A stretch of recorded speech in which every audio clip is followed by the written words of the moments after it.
আসসালামু আলাইকুম, আমি মোস্তাকিম। সংবাদে আপনাদেরকে স্বাগতম। শুরুতেই দেখুন শিরোনাম, তারপরে বিস্তারিত।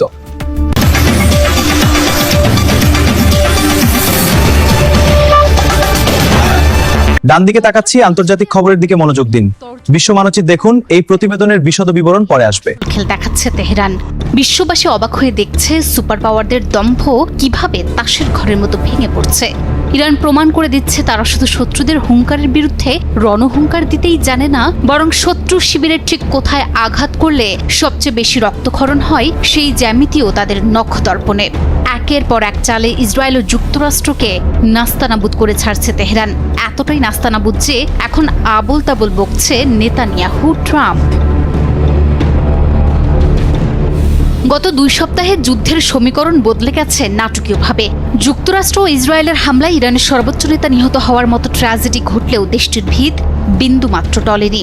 উল্টো আইআরজিসির কমান্ডোরা আগেই হুঁশিয়ারি দিয়েছিলেন আঘাত হলে মার্কিন সামরিক ঘাঁটিগুলো লক্ষ্যবস্তুতে পরিণত হবে। আজ সেই হুঁশিয়ারি বাস্তবে রূপ নিয়েছে। একের পর এক মার্কিন ঘাঁটিগুলো ইরানের মিসাইলে আঘাতপ্রাপ্ত হচ্ছে, যুদ্ধ বিমানগুলো লণ্ডভণ্ড হচ্ছে। এদিকে ইসরায়েলে একের পর এক ক্ষেপণাস্ত্রের বৃষ্টি, একের পর এক হামলা। কথিত আছে ইসরায়েলের আয়রন ডোম নাকি অভেদ্য, কিন্তু ইরানের সাম্প্রতিক হামলায় সেই মিথ এখন ধূলিসাৎ। ইরানের এই আঘাতে খোদ মার্কিন প্রতিরক্ষা মন্ত্রী পিট হেগসেথ স্বীকার করতে বাধ্য হয়েছেন যে ইরানের পাল্টা আঘাতের তীব্রতা ও কৌশল তাদের পূর্বাভাসের চেয়েও অনেক বেশি বিস্তৃত। ইরানের এই পাল্টা হামলায় ওয়াশিংটন আর তেল আবিব এতটাই নাস্তানাবুদ যে নেতানিয়াহু এবং ট্রাম্পের কথায় এখন আর রণকৌশলের ছাপ নেই, বরং ফুটে উঠছে চরম বিভ্রান্তি। একদিকে প্রেসিডেন্ট ট্রাম্প দাবি করেছিলেন ইরানে আঘাত করার মতো আর কোনো লক্ষ্যবস্তু বাকি নেই, ট্রাম্পের ভাষায় ইরান শেষ হয়ে গেছে। অথচ তার ঠিক বিপরীতে খোদ আমেরিকার ডিফেন্স সেক্রেটারি পিট হেগসেথ বলছেন আজ রাতে ইরানের ওপর সর্বোচ্চ আঘাত হানা হবে যেন তারা আর উঠে দাঁড়াতে না পারে। প্রশ্ন ওঠে, এক রাতের ব্যবধানে আমেরিকা নতুন করে কোন লক্ষ্যবস্তু খুঁজে পেল? নাকি নিজেদের পরাজয় ঢাকতে আর দেশের মানুষকে শান্ত করতে হোয়াইট হাউস যখন আবোল তাবোল বকছে?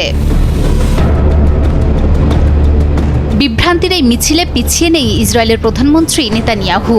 ইসরায়েলি মিডিয়ার কাছেই জবাবদিহি করতে করতে নাজেহাল বেনিয়ামিন নেতানিয়াহু।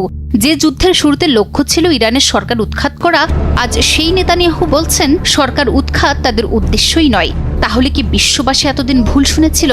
ট্রাম্প আর নেতানিয়াহুর সেই রণহুঙ্কার, যেখানে দাবি করা হয়েছিল ইরানিরা নিজেরাই তাদের সরকারকে ক্ষমতাচ্যুত করবে, তা আজ কেবল এক দুঃস্বপ্নে পরিণত হয়েছে। ইরানের পাল্টা আক্রমণ আর দৃঢ় মনোবলে বাস্তবতা বুঝতে পেরে দুই নেতাই এখন সুর বদলাচ্ছেন। এদিকে ট্রাম্প আর নেতানিয়াহুর মতো কথার বিভ্রান্তি নয়, ইরান এখন কথা বলছে রণক্ষেত্রে। ইরানের কাছে সুপার পাওয়ারদের আধুনিক সমরাস্ত্র যখন ব্যর্থ হচ্ছে, তখন ইরানের কৌশলগত জ্যামিতি বিশ্ব মানচিত্রের সমীকরণ বদলে দিচ্ছে। এখন দেখার বিষয় হোয়াইট হাউস আর তেল আবিবের এই আবোল তাবোল বকুনি কতক্ষণ সাধারণ মানুষকে বিভ্রান্ত করে রাখতে পারে।